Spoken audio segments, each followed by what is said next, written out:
Have you ever wondered why someone who walked away still lives rent-free in their own thoughts because of you?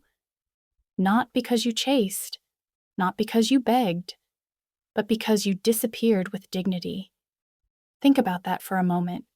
People believe distance kills connection. Psychology says the opposite. Silence does not end attachment.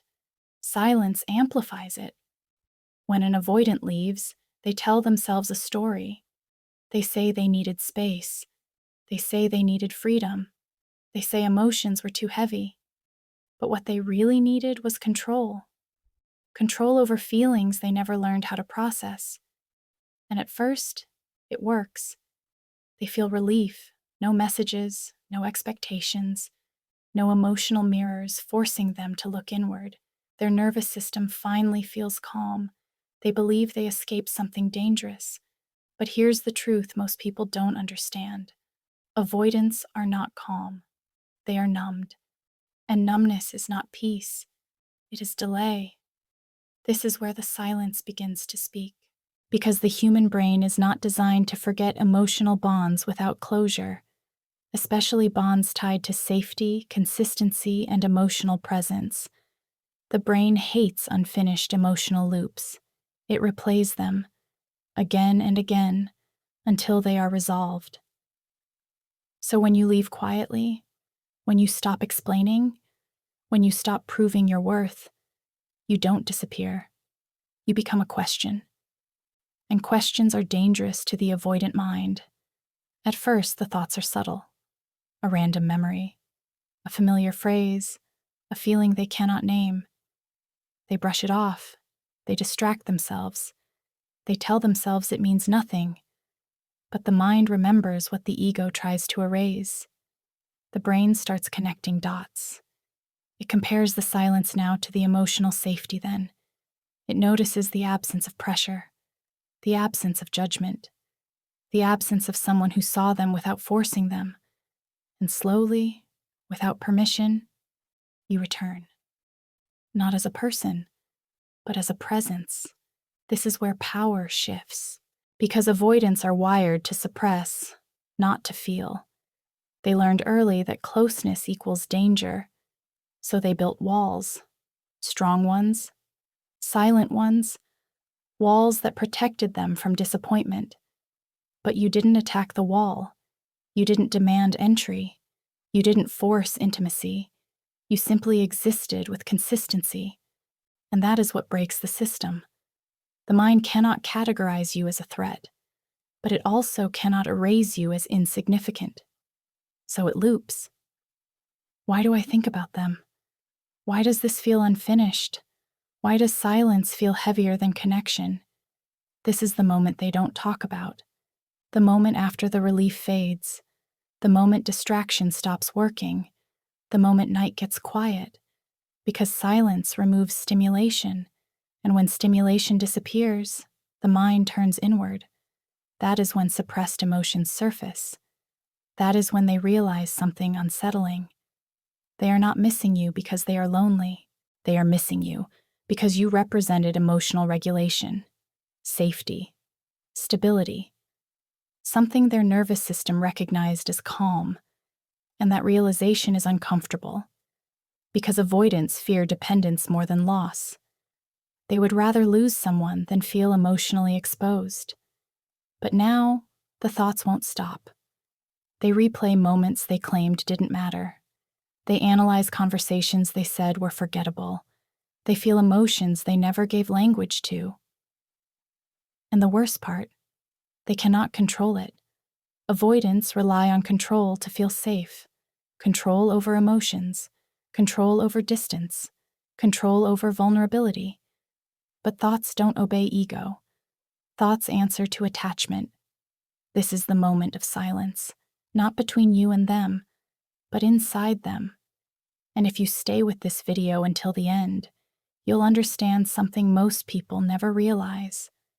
Why this silence is more powerful than words. Why your absence speaks louder than any message. And why this moment is not about winning someone back. It's about understanding the psychological shift that already happened. Because when someone can't stop thinking about you, it's not because you tried harder, it's because you stopped trying at all. And that changes everything. What happens next is not loud. It is not dramatic. It is internal. After the quiet settles, the conflict begins. The avoidant mind is trained to shut down emotion the moment it feels intense. This is not arrogance. This is conditioning. Their nervous system learned early that emotional closeness leads to overwhelm, so it developed a strategy. Disconnect first, feel later, or never. But here is the psychological problem they face now.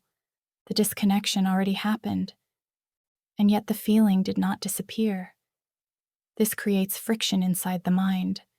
One part of them wants distance to feel secure. Another part is pulled toward the emotional imprint you left behind. This tug of war drains energy, and the brain hates unresolved tension, so it searches for answers. Why does the memory keep returning? Why does calm remind them of you? Why does emotional neutrality feel empty instead of safe? Avoidants rely heavily on suppression. They push thoughts down instead of processing them. But suppression does not erase emotion. It stores it. And stored emotion always looks for a release. That release often comes through intrusive thinking, thoughts that appear without warning, moments triggered by nothing obvious, a tone of voice, a pause, a sense of familiarity they can't trace. This is not nostalgia. This is attachment residue. Psychology shows that emotional bonds formed without chaos feel unfamiliar to people raised in emotional unpredictability. Healthy connection feels boring at first, then confusing, then irreplaceable, and that realization terrifies the avoidant mind, because they were not prepared for safety. They were prepared for survival. You did not overstimulate. You did not overwhelm. You did not demand emotional performance. You allowed space while remaining present. That balance is rare, and rare experiences are hard for the brain to categorize, so the mind starts revisiting moments, not to romanticize, but to understand. Understanding is the brain's attempt to regain control, but control slips further. They notice something unsettling. Life feels functional, yet hollow. Busy, yet disconnected. They are doing everything right, and still something feels off. That feeling is comparison, not between people, between states of being. Their nervous system remembers how regulated it felt around you, how interactions didn't require masks, how silence felt neutral, not threatening. And now, without that presence, emotional regulation drops. They become restless, irritable, mentally fatigued, not because they miss a person, but because they lost an emotional anchor. This is where resistance intensifies. The avoidant tries to rationalize. They focus on flaws, they magnify small issues, they rewrite history to justify distance. But logic cannot override attachment memory. The brain prioritizes emotional experience over narrative, and the experience with you was stored as stability. That is why the conflict grows. They want to detach, yet the mind keeps circling back. They want independence, yet something inside feels incomplete. They want certainty, yet they are filled with questions. This inner struggle is exhausting, and exhaustion lowers defenses. When mental energy drops, emotional walls weaken, thoughts slip through, feelings surface without permission. They may not label it longing, they may not call it regret, but the body knows. Tightness in the chest, a pause during distraction, a sudden drop in motivation. These are signals. Signals that suppression is failing. Avoidants often mistake emotional activation for danger. So when these sensations appear, fear increases. They retreat further inward. But isolation intensifies internal noise. And now, the mind has no escape. This is where realization quietly forms. Not all connections threaten autonomy. Not all closeness equals loss of self. Not all safety is boring. Some stability reveals wounds that chaos kept hidden. And that is uncomfortable, because it forces a new question. What if the problem was never the connection? What if it was the fear of being seen without armor? This thought shakes identity. Avoidants pride themselves on self-sufficiency, on not needing anyone, on emotional independence. But needing emotional regulation is not weakness, it is biology. And you represented regulation, not through intensity, but through consistency. That is why the internal conflict deepens, because they cannot dismiss you without dismissing a part of themselves that felt at ease. And the more they resist this truth, the louder the mind becomes. This section is not about action. It is about tension, a tension that builds pressure, a pressure that seeks release, and why this moment is not about winning someone back. It's about understanding the psychological shift that already happened, because when someone can't stop thinking about you, it's not because you tried harder. It's because you stopped trying at all, and that changes everything. Eventually, the pressure reaches a point where it can no longer hide behind distraction or logic. This is not sudden. It is gradual, almost quiet. What changes is awareness. They begin to notice patterns they once ignored. Moments when the mind drifts without intention. Pauses where focus collapses. A strange pull toward reflection instead of escape. This is the stage where denial weakens. The avoidant no longer asks why something feels uncomfortable. They start asking what it means, and meaning is dangerous territory for someone who learned to survive by avoiding emotional depth. The thoughts become clearer now, more direct, less symbolic. Your presence shows up without disguise, not as memory fragments, but as a complete emotional impression. They don't fight it immediately, they observe it. That alone is a shift, because observation requires honesty.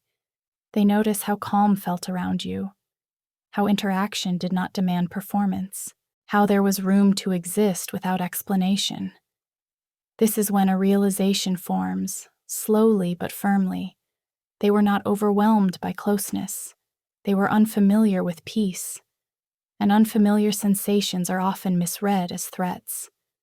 This insight creates cognitive discomfort. It challenges long-held beliefs about independence, strength, and control. It exposes a mismatch between what they thought they needed and what their nervous system actually responded to. That mismatch demands reconciliation. They revisit internal rules. Rules like reliance equals weakness. Rules like emotional distance ensures safety. Rules built during moments of vulnerability long before you existed. And now those rules feel outdated because the experience with you contradicts them. This contradiction does something powerful. It breaks certainty. Certainty is the avoidance armor. Once cracked, introspection begins. They start connecting emotional dots, noticing how presence reduced anxiety, how consistency softened hypervigilance, how being seen without pressure lowered internal noise.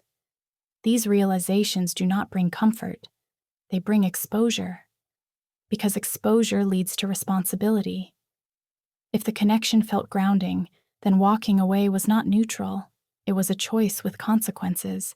That understanding creates emotional weight, not guilt, but awareness. Awareness that avoidance did not eliminate vulnerability. It postponed it. And now vulnerability is showing up in thought form. They recognize that thinking about you is not accidental. It is the mind's attempt to process something unfinished, something meaningful. This is where control truly slips, because meaning cannot be ignored without cost. The avoidant may try to label the feeling: curiosity, confusion, restlessness, but none of these fully explain it. What they are experiencing is integration. The mind is integrating an experience that did not fit old survival patterns. Integration requires acceptance, and acceptance requires humility. That is hard, especially for someone who equated emotional independence with power. But now power looks different. Power looks like emotional awareness, like acknowledging impact, like recognizing that distance did not erase importance. This realization shifts perspective. They see you not as someone who demanded too much, but as someone who offered regulation without invasion. That distinction matters. It reframes the past. Moments once minimized now feel significant. Interactions once dismissed now carry weight. Silences once taken for granted now feel intentional. And with this reframing comes grief. Not dramatic grief, subtle grief.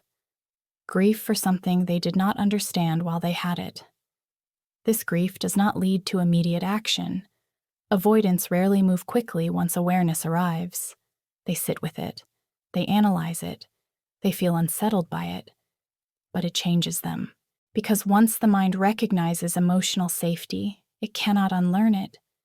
This is the turning point, not outwardly, inwardly. They no longer experience thoughts of you as intrusive. They experience them as informative, signals pointing towards something unresolved within themselves. They begin to understand that the discomfort they feel now is not caused by your absence. It is caused by their own emotional avoidance, and that realization removes blame. It redirects focus inward. That is growth. Growth that started not because you convinced them, but because you stayed aligned with yourself. You did not collapse boundaries. You did not abandon self-respect. You allowed distance to exist without self-betrayal. That choice became a mirror, and mirrors force reflection. This stage is not about reconciliation. It is about recognition. Recognition that emotional presence leaves a mark. Recognition that calm connection reshapes internal frameworks. Recognition that some bonds change how the mind understands safety. They now know why the thoughts persisted, not because of longing, not because of regret, but because you represented a version of connection that contradicted their fear-based model of closeness. That awareness is irreversible, and why this moment is not about winning someone back. It's about understanding the psychological shift that already happened. Because when someone can't stop thinking about you, it's not because you tried harder, it's because you stopped trying at all. And that changes everything. After recognition settles, something subtle yet permanent takes shape. This is not emotional chaos. This is reorganization. The inner system begins to adjust around a new truth, a truth that cannot be ignored, a truth that changes orientation. They start measuring experiences differently now, not by intensity, not by excitement, but by how regulated they feel inside. This shift is critical, because once the mind learns a new baseline for emotional steadiness, it rejects substitutes. Noise feels empty. Distraction feels shallow. Surface-level interaction feels exhausting. This is not romantic longing. This is recalibration. Their internal compass quietly resets. And with that reset, power fully transfers. Not power over another person, power over self. Because real influence is never loud, it never demands attention. It exists in the after effect. You became an after effect, not by effort, by alignment. They begin to notice that your absence did something important. It removed external regulation. It forced self-confrontation. Without you, emotional patterns became visible. Reactivity, withdrawal, avoidance. Cycles that once felt normal now feel limiting. That awareness creates discomfort. But discomfort is not destruction. It is expansion. And expansion requires responsibility. They understand now that connection did not weaken them. It revealed what they avoided within themselves. This understanding changes how they see strength. Strength is no longer emotional distance. It becomes emotional capacity, the ability to stay present without panic, the ability to engage without self-erasure, the ability to tolerate closeness without losing autonomy. These capacities were activated around you. That is why your imprint remains. And here is the part most people misunderstand. This moment is no longer about whether they return. It is about what changed internally. Because even if paths never cross again, the internal structure has shifted. And internal shifts outlast circumstances. They now move through the world with a new reference point. A quiet comparison they did not choose but cannot undo. How regulated do I feel here? How authentic do I feel now? How much armor am I wearing? These questions shape behavior. They may not speak your name. They may not reach out. They may continue life as usual on the surface. But underneath, standards have changed. They will no longer tolerate emotional chaos the same way. They will no longer confuse intensity with intimacy. They will no longer equate avoidance with safety. This is growth through contrast. And you were the contrast, not because you were perfect, but because you were stable. Stability leaves a deeper mark than drama ever could. This is where your role ends, not because you are forgotten, but because you are integrated. Integrated experiences do not haunt, they inform. You become a silent reference for emotional health, a benchmark the nervous system recognizes. That is real influence, and it happened without persuasion, without convincing, without chasing. You did not try to be unforgettable. You were simply grounded. Grounded people shift others by existing. Now here is what matters most for you.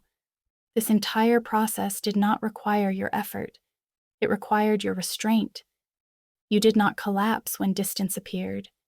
You did not abandon your center to maintain connection. You respected yourself enough to step back without resentment.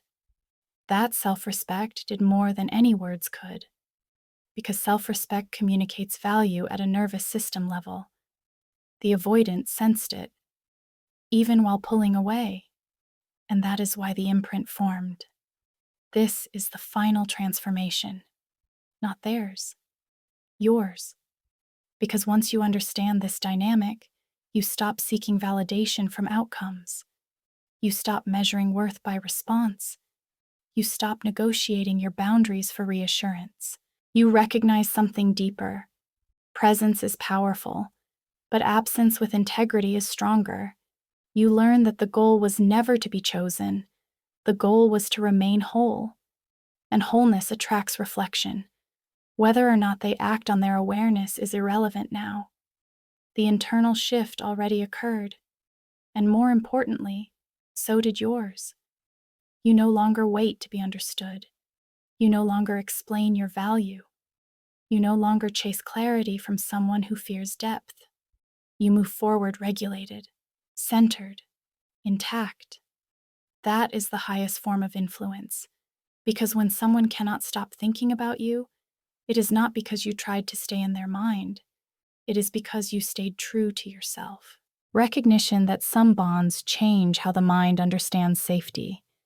They now know why the thoughts persisted, not because of longing, not because of regret, but because you represented a version of connection that contradicted their fear-based model of closeness.